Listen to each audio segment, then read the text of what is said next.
Hi, Assalamualaikum. My name is Nurul Shulaiha binti Basirun. I am from KBA 2492B. Today, I would like to present about my individual assignment entitled 4 Main Schools of Islamic Jurisprudence. As for introduction, Islamic jurisprudence can be described as a method by which jurists develop a collection of guidelines, rules, and regulations from the Quran and Sunnah principles. Through analysis, analogies, consensus, and diligent investigation, successive generations of educated jurists have established and ruled on them over the years. Islamic jurisprudence is designed to make it easier for people to apply those principles in their daily events and operations. The truth that the Quran and the Sunnah have provided general rules and norms is inextricably related to the universality and stability of Islam as a civilization. This provides Muslims with the chance to devise practical ways to deal with the ever-changing environment. The source of law in Islam include qiyas, ijma' and ijtihad in addition to the Quran and the Sunnah. In the field of fiqh, historically there are more than 9 schools that have existed. However, so far only 4 schools have remained and are held by most Muslims around the world, namely Hanafi school, Maliki school, Shafi'i school, and Hanbali school. In my presentation, I will talk about 4 subtopics. The first one is meaning of mazhab. Second, sources of law in Islam. Third, mazhab figures and methodologies. And last is example of legal differences. The first subtopic is the meaning of mazhab. Mazhab in terms of language means the way or the way of. In Islam, the term of mazhab is generally used for 2 purposes, which is from the point of view of faith and from the point of view of faith. From the point of view of faith is what is related to matters of faith, monotheism, qada and qadar, and so on. Among the examples of Islamic schools of thought are the Shia school, the Khawarij school, the Mu'tazilah school, and the Ahli Sunnah wal Jama'ah school. Each of these groups of school of faith has its own schools of fiqh. From the point of view of fiqh is what is related to the question of hukum hakam and halal and haram. Examples of schools of jurisprudence for Ahli Sunnah wal Jama'ah are the Hanafi school, the Maliki school, the Shafi'i school, and the Hanbali school. The meaning of this mazhab then turned into a group of Islamic fiqh teachings that are followed and accepted by a group of Muslims in a region or country. The history of its emergence and development can be seen in 4 stages. The first one is in the era of Rasulullah SAW and the 4 caliphs al-Rashidun. Second is in the era of the Umayyad and Abbasid dynasties, where at this time the Islamic sects began to emerge and grow. Third is in the era of the fall of Islam, which began in 4 Hijriah, where the Islamic sects no longer serve as a source of knowledge to the people but only remain as something that is followed and accepted absolutely. The fourth is the era of the Renaissance of Islam and its sciences, either in the context of mazhab or modern ulama ijtihad. Now we move to the second subtopic, which is sources of law in Islam. There are 7 sources of law in Islam, which is first is Quran. Adherence to the message is demonstrated through using the Quran to obtain judgments.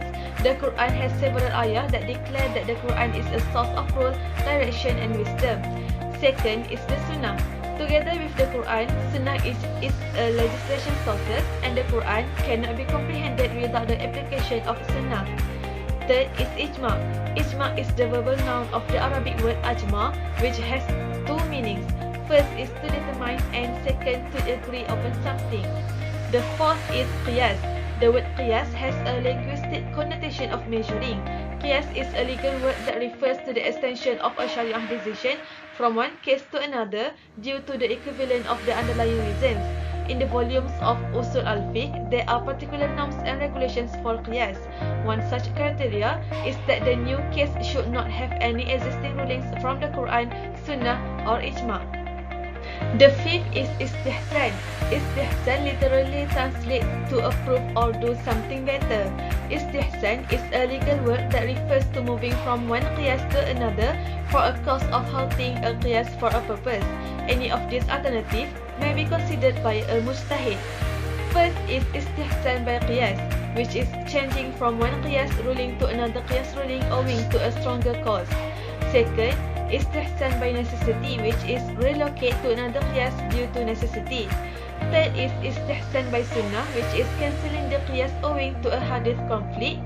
And fourth is istihsan by ijma' as-sahaba, which is overturning a qiyas ruling owing to a contradiction produced by the ijma' as-sahaba. The next types of sources of law in Islam is maslahah al-mursalah. Maslahah literally translates to benefit or interest. Maslahah mursalah is a legal word that refers to embracing public interest in the light of a judgment from the Quran or Sunnah on a particular topic. There are three types of maslahah al-mursalah, which is first is maslahah is cancelled by the text, where maslahah is cancelled by the text owing to a decision. Second, Sharia approved maslahah, which is a benefit that the Sharia does not prohibit. The third is using maslahah in a behavior whereby the Quran and Sunnah provide no guidance. The last type of sources of law in Islam is ijtihad. Ijtihad is a legal word that refers to devoting one's entire effort to properly researching an issue and seeking a remedy from Sharia sources. A mujtahid is a person who conducts ijtihad, while a faqih, mufti or qadi is someone who understands the rules of Sharia in depth but is unable to derive law straight from their sources. The Quran and Sunnah text only give one interpretation. On these sorts of texts, any ijtihad will only provide one meaning. Text dealings with problems like riba and murder are quite explicit in their prohibitions. The third subtopic is mazhab figures and methodologies. These four schools share most of their rulings but differ on the particular hadith they accept as authentic and the weight they give to analogy or reason in deciding difficulties. The first mazhab is the mazhab Hanafi or the Hanafi school, was the earliest founded under the jurist Imam Abu Hanifa, whose real name was Nu'man ibn Thabit, was born in the city of Kufa. In the Hanafi school, based its rulings largely on the results of logic deduction of its scholars. Among the principles and methods he follows is the Quran, strict in assessing the authenticity of a hadith, loose in using qiyas and accepting istihsan and khilaf syar'iyyah in the process of determining the law. Second is Mazhab Maliki or the Maliki school, was founded under Imam Malik, whose real name was Abu Abdullah Malik bin Anas in Madinah, which reflects the origin in its decisions too. The Maliki school ruled heavily in favor of the practice of the local community of Madinah, where the immediate descendants of the Prophet Muhammad's followers live. In general, the Maliki school is built based on certain methods and principles in the process of setting a law. Among its rules and principles are the Quran, very strong adherence to hadith, accepting the views of the companions as a source of law, accepting maslahah mursalah and sad al-zara'i. The third is Mazhab Shafi'i or the Shafi'i school, was founded under Imam Ash-Shafi'i, whose real name is Muhammad ibn Idris Ash-Shafi'i. He was the first one to systematize Islamic law. In terms of sources and methods, Fiqh al-Shafi'i uses certain sources and methods in the process of determining the law. Among them are the Quran and Sunnah, ijma', qiyas, views of the companions, and istihab. The fourth is the Mazhab Hanbali or the Hanbali school, was founded under Imam Ahmad ibn Hanbal, who had followed Shafi'i school method with ever greater emphasis on the ahadith, avoiding reasoning as far as possible, but not completely denying it. Like his teacher Imam Ash-Shafi'i, the source and method of determining the law according to Imam Ahmad is based on Al-Quran and As-Sunnah, Fatwa Sahabat, Al-Qiyas and Al-Istihsab. Although Imam Ahmad also accepted Qiyas as a method of determining the law, but he preferred Hadith. Even if there is a contradiction between a weak Hadith and Qiyas, he still chooses the Hadith even though his position is weak. The last subtopic is the examples of legal differences. The example I used in this subtopic is reading Qunut. The law of reciting Qunut in the down prayer among the scholars of the sect is as follows. First is Sunnah reciting Qunut in the down prayer based on Shafi'i and Maliki sects. They argue with the following hadith, which is the meaning from Anas radhiyallahu anhu that he said, the Messenger of Allah continued to recite Qunut in the down prayer until he passed away. And it was Sayyidina Umar radhiyallahu anhu reciting Qunut in the down prayer in the presence of the companions and others. Ibn Salah said, has condemned as authentic the above hadith by not one of the Al-Huffaz. Among them are Al-Hakim, Al-Bayhaqi and Al-Baqi. Al-Bayhaqi said, doing good deeds according to the requirements of the above hadith by the fourth Caliph Al-Rashidun. The second is based on Hanafi and Hanbali schools. It are not necessary to recite Qunut in the dawn prayer. Among the arguments used by the second school is the hadith narrated by Abu Hurairah radhiallahu anhu, which is the meaning is that the Prophet sallallahu alaihi wasallam had recited Qunut for a month by praying over the villages of the Arab village and then left it, which is the recitation of Qunut.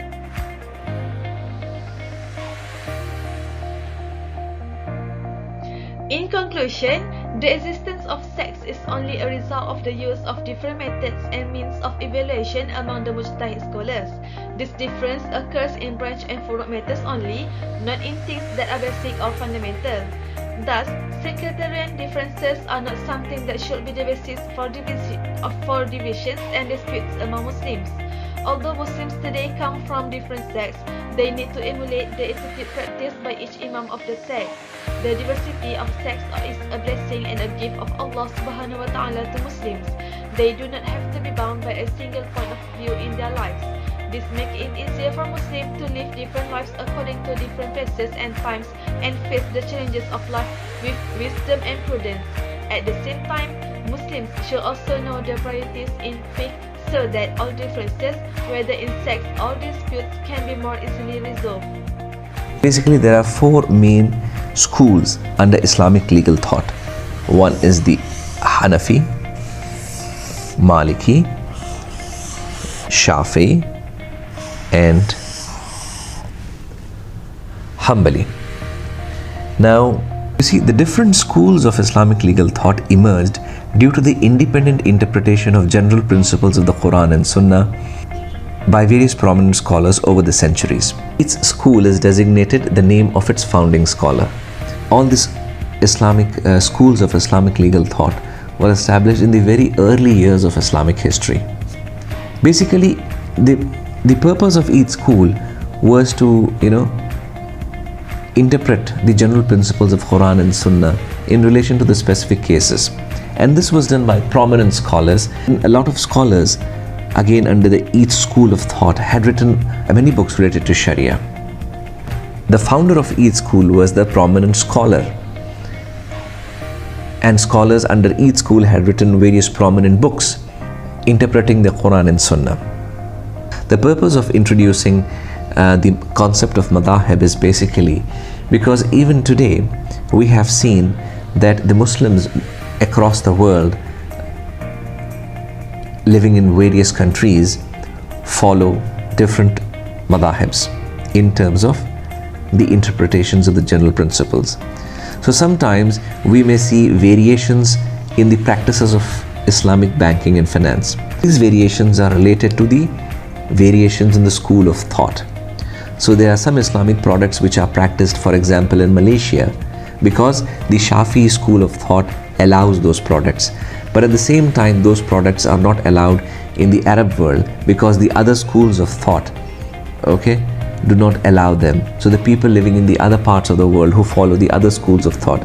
But these are minor variations, but not major variations in the practices.